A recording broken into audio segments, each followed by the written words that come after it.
Hello, ഇന്നത്തെ നമ്മുടെ recipe half moon എന്ന് പറയുന്ന ഒരു സ്നാക്ക് റെസിപ്പിയാണ്. നല്ല ടേസ്റ്റി ആയിട്ടുള്ള ഒരു റെസിപ്പിയാണ്. നമുക്ക് സവാള വഴറ്റി മസാല ഉണ്ടാക്കേണ്ട കാര്യമൊന്നുമില്ല. ഒരു വെറൈറ്റി മസാലയാണ് നമ്മൾ ഇതിൽ ഫില്ല് ചെയ്ത് കൊടുക്കുന്നത്. അപ്പോൾ ഇതെങ്ങനെ തയ്യാറാക്കാന്നുള്ളത് നമുക്ക് വീഡിയോ കാണാം. അപ്പോൾ ഈ ഒരു മസാല നമ്മൾ നൂഡിൽസ് വെച്ചാണ് ഉണ്ടാക്കുന്നത്. അപ്പോൾ ഒരു പാത്രത്തിലേക്ക് 1 കപ്പ് വെള്ളം ഒഴിച്ച് കൊടുക്കുക. 1 പാക്കറ്റ് മാഗി നൂഡിൽസാണ് ഞാൻ എടുക്കുന്നത്. അപ്പോൾ അതിൻ്റെ ഒരു ടേസ്റ്റ് മേക്കർ ഞാൻ ഇതിലേക്ക് ഇട്ട് കൊടുത്തിട്ടുണ്ട്. ഇനി നമുക്കിതൊന്ന് മിക്സ് ചെയ്ത് കൊടുക്കാം. ഇനി ഇതിലേക്ക് ഞാൻ 1/2 കപ്പ് ക്യാരറ്റ് ചെറുതായി അരിഞ്ഞത് ആഡ് ചെയ്ത് കൊടുക്കുന്നുണ്ട്.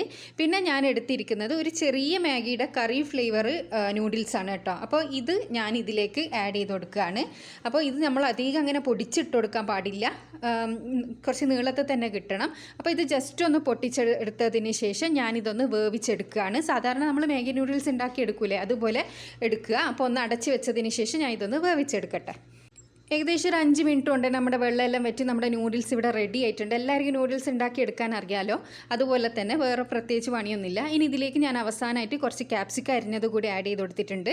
പിന്നെ ഇത് ചിക്കൻ ഫ്രൈ ചെയ്ത് വെച്ചതാണ് ഞാൻ. നിങ്ങൾ ഏത് തരത്തിലാണോ ചിക്കൻ ഫ്രൈ ചെയ്യുന്നത് അത് നിങ്ങളുടെ ഇഷ്ടത്തിന് നിങ്ങൾക്ക് ഫ്രൈ ചെയ്യാം. ഈ ഒരു പീസ്, അതായത് ഈ ഒരു സൈസിൽ വേണം നമ്മൾ ചിക്കന് തയ്യാറാക്കി എടുക്കാൻ. അതായത് കുറച്ച് ചെറിയ പീസസ് ആയിട്ട് നമുക്ക് കടിക്കാൻ കിട്ടണം. അപ്പോൾ അതുകൂടി ഞാൻ ഇതിലേക്ക് ആഡ് ചെയ്ത് കൊടുത്തിട്ടുണ്ട്. പിന്നെ അവസാനമായിട്ട് കുറച്ച് മല്ലിയില കൂടി ഇട്ട് നല്ലോണം ഒന്ന് മിക്സ് ചെയ്തെടുക്കുക. ഇതാണ് നമ്മുടെ ടേസ്റ്റി ആയിട്ടുള്ള ഒരു ഫില്ലിങ് തന്നെയായിരിക്കും ഇത്. നൂഡിൽസ് ഇഷ്ടമുള്ള എല്ലാവർക്കും ഇത് എന്തായാലും ഇഷ്ടമാകും. പിന്നെ നൂഡിൽസ് ഇഷ്ടമില്ലാത്തവരായിട്ട് ആരും ഉണ്ടാവില്ല എന്ന് തോന്നുന്നു. അപ്പോൾ നമ്മുടെ മസാല ഇവിടെ റെഡി ആയിട്ടുണ്ട്. ഇനി നമുക്കിത് മാറ്റി വെക്കാം. ഇനി നമ്മൾ അടുത്ത സ്റ്റെപ്പ് എന്ന് പറയുന്നത് നമുക്ക് ഇതിൻ്റെ മാവ് കുഴച്ചെടുക്കണം. അതിനായിട്ട് ഞാൻ 2 കപ്പ് മൈദപ്പൊടി എടുത്തിട്ടുണ്ട്. ഇതിലേക്ക് ഞാൻ 1/2 ടീസ്പൂൺ ബേക്കിംഗ് സോഡ ആഡ് ചെയ്ത് കൊടുക്കുന്നുണ്ട്. ആവശ്യത്തിനുള്ള ഉപ്പും ഇട്ട് നമുക്ക് ഇത് ജസ്റ്റ് ഒന്ന് മിക്സ് ചെയ്തെടുക്കാം. ഇനി നമുക്ക് കുറേശ്ശെ വെള്ളം ഒഴിച്ചിട്ട് ഇതൊന്ന് കുഴച്ചെടുക്കണം. അതായത് മാവ് നമ്മൾ ചപ്പാത്തിക്കെല്ലാം കുഴക്കുന്ന പോലെ ഒന്ന് കുഴച്ചെടുക്കുക. നന്നായി സോഫ്റ്റ് ആക്കിയിട്ട് തന്നെ കുഴച്ചെടുക്കണം. എന്നാൽ മാത്രമേ നമ്മുടെ സ്നാക്ക് നല്ല നല്ല അടിപൊളിയായിട്ട് കിട്ടും. അപ്പോൾ നല്ല സോഫ്റ്റ് ആയിട്ട് തന്നെ കുഴച്ചെടുക്കണം. ഞാനിതാ നന്നായിട്ട് തന്നെ കുഴച്ച് വെക്കേണ്ട ആവശ്യമൊന്നുമില്ല. ഇതിപ്പോൾ തന്നെ നമുക്ക് തയ്യാറാക്കിയെടുക്കാം. അപ്പോൾ ഇതിൽ നിന്ന് ഞാൻ ചെറിയൊരു ബോൾ ഉരുട്ടിയെടുക്കുകയാണ്. ഇത് നിങ്ങളുടെ അടുത്ത് കൗണ്ടർ ടോപ്പ് ഉണ്ടെന്നുണ്ടെങ്കിൽ നിങ്ങൾക്ക് വലിയ ബോൾസ് ആക്കിയിട്ട് ഇങ്ങനെ പരത്തിയിട്ട് മുറിച്ചെടുക്കാവുന്നതാണ്. ഞാനിപ്പോൾ ഇവിടെ കൗണ്ടർ ടോപ്പിലല്ല ചെയ്യുന്നത്. അതുകൊണ്ട് എനിക്കിവിടെ ഡിവൈഡ് ചെയ്ത് മാത്രമേ നമുക്കിത് തയ്യാറാക്കിയെടുക്കാൻ പറ്റൂ. അപ്പോൾ ആദ്യം നമുക്ക് ഈ റോളർ ഉപയോഗിച്ചിട്ട് ഇത് ജസ്റ്റ് ഒന്ന് പരത്തിയെടുക്കാം. നല്ല ഷേപ്പിൽ പരത്തേണ്ട ആവശ്യമൊന്നുമില്ല. നമ്മളൊരു കുക്കി കട്ടർ ഉപയോഗിച്ചിട്ട് ഇത് കട്ട് ചെയ്തെടുക്കുകയാണ് ചെയ്യുന്നത്. അപ്പോൾ കുക്കി കട്ടറോ അല്ലെ ബോട്ടിലിൻ്റെ ക്യാപ്പോ എന്തെങ്കിലും യൂസ് ചെയ്തിട്ട് നമുക്കിത് കട്ട് ചെയ്തെടുക്കുക. അപ്പോഴാണ് നല്ല പെർഫെക്റ്റ് ഷേപ്പ് കിട്ടുക. അപ്പോൾ ഞാനിതൊരു ബോട്ടിൽ ക്യാപ്പ് ഉപയോഗിച്ചിട്ട് ജസ്റ്റ് ഒന്ന് പ്രസ് ചെയ്ത് കട്ട് ചെയ്തെടുക്കുന്നുണ്ട്. ഇതുപോലെ നമ്മൾ കുഴച്ച് വെച്ച മാവ് നമുക്ക് എത്ര സ്നാക്കാണോ വേണ്ടതെന്ന് വെച്ചാൽ അത്രയും നമ്മൾ ഇതേപോലെ ഒന്ന് പരത്തി തയ്യാറാക്കിയെടുക്കുക. കുറച്ച് നന്നായിട്ട് ഇങ്ങനെ പരത്തിയാൽ നമുക്ക് ഒറ്റ പരത്തലിൽ തന്നെ ഒരുപാട് ഇങ്ങനെ ആക്കിയെടുക്കാൻ പറ്റും. അപ്പോൾ ഞാനിതാ എല്ലാ മാവും ഇതേപോലെ ഒന്ന് പരത്തിയെടുക്കുകയാണ്. എനിക്ക് ആവശ്യത്തിനുള്ള അത്രയും ഞാനിവിടെ പരത്തിയെടുത്തിട്ടുണ്ട്. ഇതേപോലെ നിങ്ങൾക്ക് ആവശ്യമുള്ള അത്രയും പരത്തിയെടുക്കുക. ഇനി നമുക്ക് അടുത്തതായിട്ട് ചെയ്യേണ്ടത് നമ്മൾ പരത്തി മാറ്റി വെച്ച ആ ഒരു ഇതിലേക്ക് നമുക്ക് നമ്മുടെ മസാല ഫില്ല് ചെയ്ത് കൊടുക്കണം. നമ്മളെ നൂഡിൽസ് മസാല ഫില്ല് ചെയ്ത് കൊടുക്കണം. അപ്പോൾ മസാല ഫില്ല് ചെയ്ത് കൊടുക്കുമ്പോൾ നിങ്ങൾ പ്രത്യേകം ശ്രദ്ധിക്കണം, 1-2 ചിക്കൻ പീസസ് എന്തായാലും അതിൻ്റെ ഉള്ളിൽ ഉണ്ടാവണം കേട്ടോ.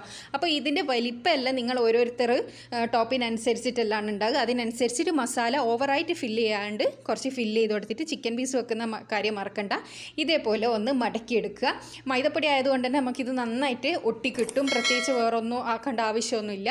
അപ്പോൾ ഇതിൻ്റെ സൈഡെല്ലാം ഇങ്ങനെ ഒന്ന് പ്രസ് ചെയ്ത് ഒട്ടിച്ചെടുത്തതിന് ശേഷം ഞാനൊരു കട്ടർ ഉപയോഗിച്ച് ഇതിൻ്റെ സൈഡ് ഒന്ന് കട്ട് ചെയ്തെടുക്കുന്നുണ്ട്. ഇനി നിങ്ങളുടെ അടുത്ത് ഇതേപോലത്തെ കട്ടർ ഇല്ലയെന്നുണ്ടെങ്കിൽ കുഴപ്പമൊന്നുമില്ല. നിങ്ങളുടെ അടുത്ത് ഫോർക്ക് ഉണ്ടെങ്കിൽ അതിൻ്റെ സൈഡ് ജസ്റ്റ് ഒന്ന് പ്രസ് ചെയ്ത് കൊടുത്താൽ മതി. അതായത് എണ്ണ ഉള്ളിൽ കയറാത്ത രീതിയിൽ നമ്മൾ അതൊന്ന് ഒട്ടിച്ചെടുക്കണം, അത്രേ വേണ്ടൂ. അപ്പോൾ ഇതൊന്ന് റെഡിയാക്കി എടുത്തിട്ടുണ്ട്. ഇതുപോലെ തന്നെ നമ്മൾ പരത്തി വെച്ച എത്ര സ്നേക്കാണോ നമുക്ക് ആവശ്യം അത്രയും പരത്തി വെച്ചതിലേക്ക് 1-2 ചിക്കൻ പീസസും കുറച്ച് നൂഡിൽസും വെച്ച് എല്ലാം നമുക്ക് ഇതേപോലെ ഒന്ന് തയ്യാറാക്കി എടുക്കണം.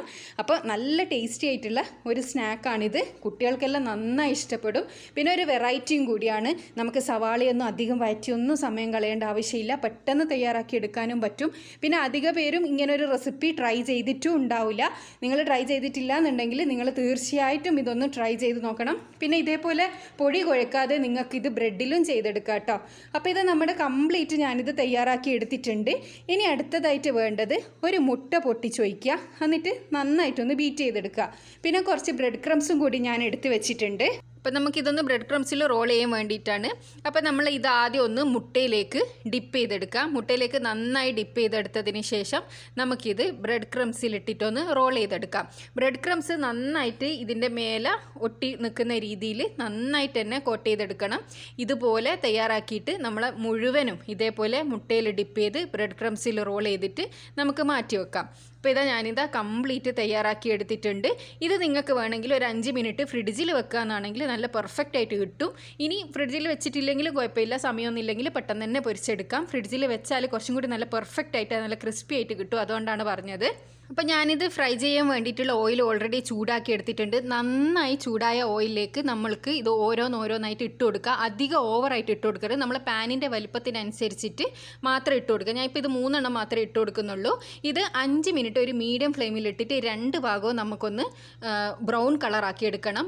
ഇത് എണ്ണയിലിട്ട ഉടനെ തന്നെ, ചൂടുള്ള എണ്ണയിലിട്ട ഉടനെ തന്നെ ഇതൊന്ന് പൊങ്ങി കിട്ടും. 2 ഭാഗവും നന്നായി പൊങ്ങി വരും. കാരണം നമ്മൾ ബേക്കിംഗ് സോഡ ആഡ് ചെയ്തുകൊണ്ട്. ഇപ്പോൾ ഇത് ഒരു ഭാഗം റെഡി ആയിട്ടുണ്ട് കേട്ടോ. ഞാൻ ഒരു ഭാഗം തിരിച്ചിട്ട് കൊടുത്തിട്ടുണ്ട്. അതേപോലെ തന്നെ അപ്പുറത്തെ സൈഡും കൂടി ഒരു ഗോൾഡൻ ബ്രൗൺ ആകുന്ന സമയത്ത് നമുക്കിത് ഓയിൽ നിന്നും കോരാം. അപ്പോൾ ഇത് 2 ഭാഗവും എൻ്റെ റെഡി ആയിട്ടുണ്ട്. ഞാനിത് നമ്മുടെ ഫസ്റ്റ് ബാച്ച് ഓയിൽ നിന്നും കോരുകയാണ്. ഇതേപോലെ തന്നെ നമ്മൾ തയ്യാറാക്കി വെച്ചിരിക്കുന്ന മുഴുവനും ഇട്ടതിന് ശേഷം 2 ഭാഗവും ഗോൾഡൻ ബ്രൗൺ കളറാകുന്ന സമയത്ത് നമുക്കിത് ഓയിൽ നിന്ന് കോരിയെടുക്കാം.